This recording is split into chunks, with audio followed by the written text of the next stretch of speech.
আজ আমি বানাবো নিরামিষ আলুর দম। নিরামিষ করলে এটা ভাববেন না স্বাদের দিক থেকে পিছিয়ে থাকবে। রুটি, লুচি, পরোটা বা পোলাওয়ের সাথে এই আলুর দম খেতে লাগে দারুণ। Hello friends, welcome back to my channel মিষ্টি গ্লান। আমি চন্দ্রিমা, আর আজকে আমার রেসিপি নিরামিষ আলুর দম। ভিডিওটা ভালো লাগলে লাইক, শেয়ার আর কমেন্ট করতে ভুলবেন না। এখনো যদি আমার চ্যানেলটি সাবস্ক্রাইব করে না থাকেন, চটপট আমার চ্যানেলটি সাবস্ক্রাইব করে আমার পাশে থাকুন।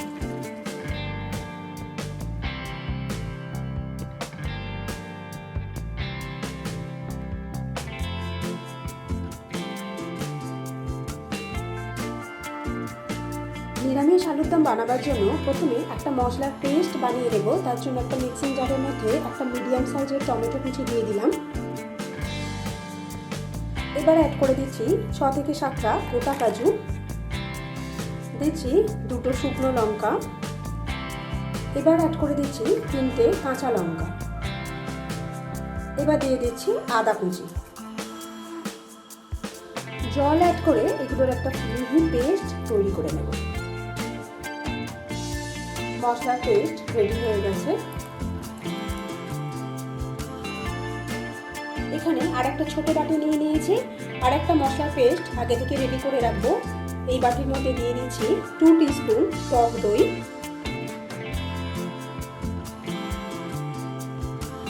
এই টক দইয়ের মধ্যে 1/2 টিস্পুন জিরে গুঁড়ো অ্যাড করে দিচ্ছি, আর 1 টিস্পুন ধনে গুঁড়ো দিয়ে দিলাম। এবার 1/2 টিস্পুন চিনি অ্যাড করে দিচ্ছি। এবার অ্যাড করে দিচ্ছি 1/2 টিস্পুন বিট নুন মানে ব্ল্যাক সল্ট। অল্প জল দিয়ে দেবো, দিয়ে এগুলো ভালোভাবে গুলে নেব।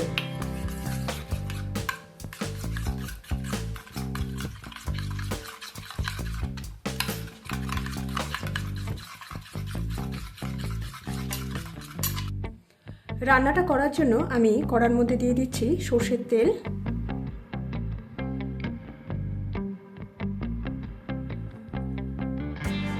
তেল গরম হয়ে গেলে এর মধ্যে আমি 2টো তেজপাতা দিয়ে দিচ্ছি একটা দারচিনি স্টিক, 2টো ছোট এলাচ, এবার দিয়ে দিচ্ছি 3টে লবঙ্গ,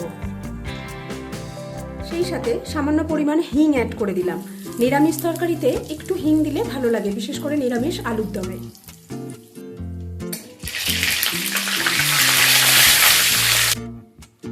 গোটা মশলাগুলো হয়ে গেলে এর মধ্যে টমেটো, কাজু, কাঁচা লঙ্কার যে পেস্ট বানিয়েছিলাম সেটা দিয়ে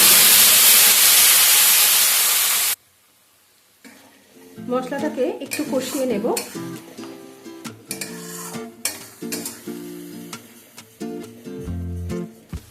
মশলাটা কষাতে কষাতে এর মধ্যে আমি দিয়ে দিচ্ছি হলুদ, সেই সাথে দিচ্ছি 1 teaspoon Kashmiri red chili powder.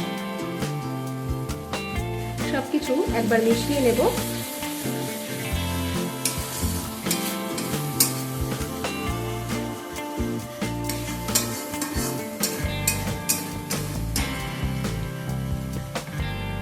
মশলাটা কষতে কষতে দেখুন অলরেডি মশলা থেকে তেল ছাড়তে শুরু করেছে। এই মশলাটা কষার সময় গ্যাসের ফ্লেমটা কিন্তু আমাদের অবশ্যই লো টু মিডিয়াম ফ্লেমে রাখতে হবে। একটু কম আছে মশলাটা ভালোভাবে কষিয়ে নিতে হবে। মশলা খুব সুন্দরভাবে কষিয়ে নেওয়া হয়ে গেছে। এবার এখানে আমি আলু অ্যাড করে দেবো। এখানে আমি 800 গ্রাম আলু নিয়েছি। এগুলো নতুন আলু। আলুগুলোকে 60 থেকে 70% সেদ্ধ করে নেওয়া আছে, ভালো করে জল ঝরিয়ে নিয়েছি। এবার এই আলুগুলোকে আমি এই মশলার উপর দিয়ে দিলাম। আলুটা দেবার পর আমি পরিমাণ মতো নুন অ্যাড করে দিচ্ছি। এই মশলাটার সাথে আলুটা প্রায় 2 থেকে 3 মিনিট ভালোভাবে একটু কষিয়ে নেব।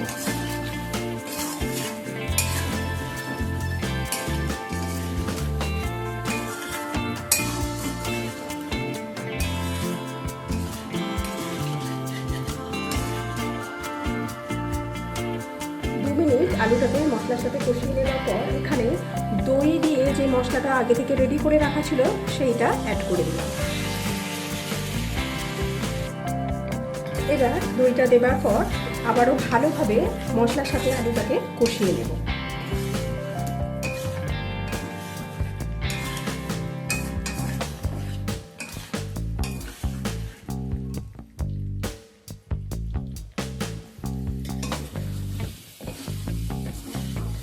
মশলা খুব সুন্দরভাবে কষানো হয়ে গেছে। এবার এর মধ্যে আমি জল অ্যাড করে দেব।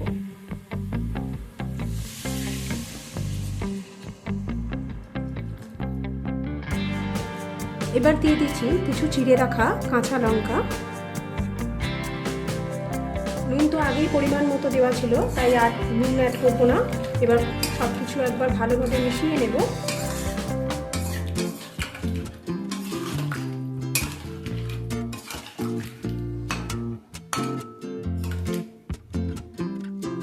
এবার এটাকে কভার করে দিচ্ছি, দিয়ে 3 থেকে 4 মিনিট এইভাবে কুক করে নেব।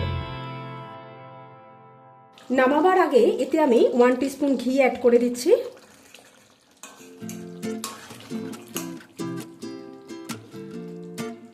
আর এবার কিছু ফ্রেশ ধনেপাতা কুচি এর উপরে আমি ছড়িয়ে দিলাম।